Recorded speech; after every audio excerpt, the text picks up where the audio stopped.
എല്ലാവർക്കും നമസ്തേ. കടച്ചക്ക അല്ലെങ്കിൽ ചീമച്ചക്ക ഉപയോഗിച്ചിട്ടുള്ള ഒരു കടച്ചക്ക കറിയുടെ പാചക രീതിയാണ് ഇന്ന് കറി വിത്ത് അമ്മയിലൂടെ പരിചയപ്പെടുത്തുന്നത്. ഇതിനെ കടച്ചക്ക തീയലെന്നോ കടച്ചക്ക കുളമ്പെന്നോ എന്ത് വേണമെങ്കിൽ വിളിക്കാം. എന്തായാലും ഒരു മസാലക്കറിയാണ്. കുറച്ച് വ്യത്യസ്തമായ രീതിയിലാണ് തയ്യാറാക്കുന്നത്. ഇതിനായിട്ട് ഒരു ചട്ടിയിലേക്ക് 1 ടീസ്പൂൺ വെളിച്ചെണ്ണ ചേർക്കാം.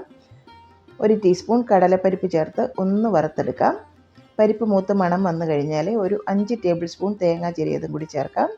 ഒരു തണ്ട് കറിവേപ്പില ചെറിയ തീയിലിട്ട് നന്നായിട്ട് മൂപ്പിച്ചെടുക്കാം. കൂട്ടത്തിൽ 4-5 ചെറിയ ഉള്ളിയും കൂടി ചേർക്കാം. എല്ലാം കൂടി ഒന്ന് മൂത്ത് നല്ല ഗോൾഡൻ ബ്രൗൺ കളറായി കഴിഞ്ഞാൽ 1 ടീസ്പൂൺ പെരിഞ്ജീരകം കൂടി ചേർത്ത് കൊടുക്കാം. എല്ലാം നന്നായി മൂത്ത് കഴിഞ്ഞാൽ ഫ്ലെയിം ഒന്ന് ലോയിലേക്കാക്കി വെക്കാം. 1 ടീസ്പൂൺ മല്ലിപ്പൊടി, 1 ടീസ്പൂൺ കുരുമുളക് പൊടി ചട്ടിയുടെ ചൂടിലിരുന്ന് തന്നെ എല്ലാം കൂടി ഒന്ന് മൂപ്പിച്ചെടുക്കാം. 2 ടീസ്പൂൺ മുളക് പൊടി കൂടി ചേർത്ത് കൊടുക്കാം. പൊടികളൊക്കെ മൂത്ത് കഴിഞ്ഞാൽ ഫ്ലെയിം ഓഫാക്കി തണുത്ത ശേഷം മിക്സിയുടെ ജാറിലേക്ക് ചേർത്ത് കൊടുക്കാം. ഒട്ടും വെള്ളം ചേർക്കാതെ തന്നെ നന്നായിട്ട് പൊടിച്ചെടുക്കാം. ഇനി ഇതിലേക്ക് വലിയൊരു നെല്ലിക്ക വലിപ്പത്തിലുള്ള വാളംപുളി പിഴിഞ്ഞതും കൂടി ചേർത്ത് നല്ല നെയ്യ് പോലെ തന്നെ അരച്ചെടുക്കാം. ആവശ്യമെന്നുണ്ടെങ്കിൽ കുറച്ച് വെള്ളം കൂടി ചേർത്ത് കൊടുക്കാം. ഇപ്പോൾ ഒരു മീഡിയം സൈസിലുള്ള ചീമച്ചക്കയാണ്. ഇതുപോലെ കട്ട് ചെയ്തെടുത്തിട്ടുള്ളതാണ്.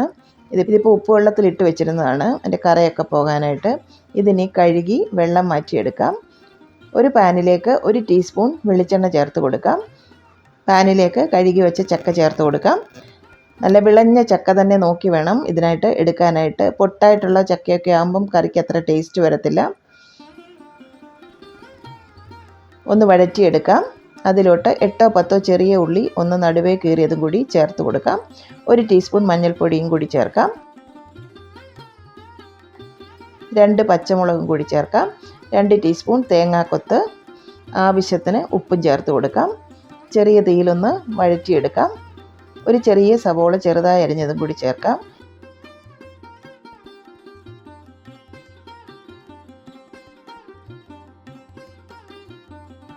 വേവാൻ ആവശ്യമായിട്ടുള്ള വെള്ളവും ചേർത്ത് അടച്ചു വെച്ച് 5 മിനിറ്റ് വേവിക്കണം. ഒന്ന് തുറന്ന് നോക്കാം. ചക്കയൊക്കെ നന്നായിട്ട് വെന്തിട്ടുണ്ട്, കണ്ടില്ലേ? ഇനി നമുക്കിതിലേക്ക് അരപ്പ് ചേർക്കാം.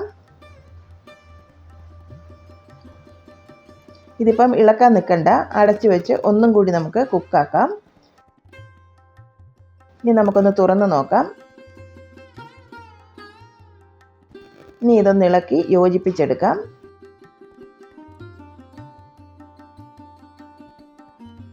അല്പം തിളപ്പിച്ചാറിയ വെള്ളം കൂടി ചേർക്കാം. എല്ലാം കൂടി ഒന്ന് തിളച്ച് വരട്ടെ.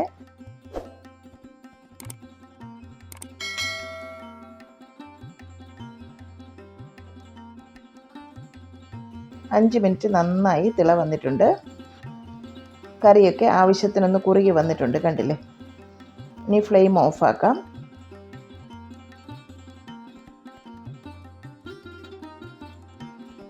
ഇനി കടുക് താളിക്കാനായിട്ട് ഒരു പാനിലേക്ക് 1-2 ടേബിൾ സ്പൂൺ വെളിച്ചെണ്ണ ചേർത്തിട്ടുണ്ട്. 1 ടീസ്പൂൺ കടുകിട്ട് കടുക് പൊട്ടിക്കഴിഞ്ഞാൽ 1 ടീസ്പൂൺ ഉഴുന്ന് പരിപ്പ് കൂടി ഇട്ട് മൂപ്പിക്കാം. 4-5 ചെറിയ ഉള്ളി അരിഞ്ഞതും ചേർത്ത് ഉള്ളി നന്നായിട്ട് മൂത്ത് വന്നു കഴിഞ്ഞാൽ ഒരു തണ്ട് കറിവേപ്പില കൂടി ചേർത്ത് കൊടുക്കാം. 1/2 ടീസ്പൂൺ ഉലുവാപ്പൊടി കൂടി ചേർക്കാം. ഒരു നുള്ള് കായപ്പൊടി, 2 വറ്റൽമുളക്.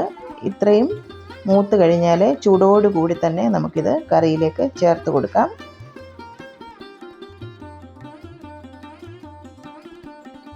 ഇതിനെ ഒരു 10 മിനിറ്റ് ഒന്ന് അടച്ചു വെച്ച ശേഷം നമുക്കിത് സെർവ് ചെയ്തെടുക്കാം.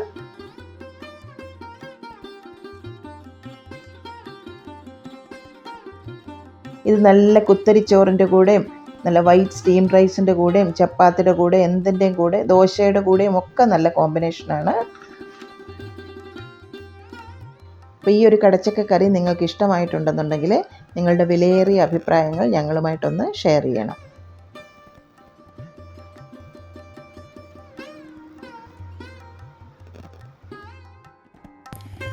അമ്മയുടെ ഇന്നത്തെ റെസിപ്പി നിങ്ങൾക്ക് ഇഷ്ടമായെങ്കിൽ തീർച്ചയായും ലൈക്ക് ചെയ്യണം. ഒപ്പം തന്നെ കറി വിത്ത് അമ്മ സബ്സ്ക്രൈബ് ചെയ്യാനും ഷെയർ ചെയ്യാനും മറക്കരുത്. പെട്ടെന്ന് തന്നെ ഞാനും അമ്മയും മറ്റൊരു റെസിപ്പിയുമായി എത്തും. അതുവരേക്കും നന്ദി, ഗുഡ് ബൈ.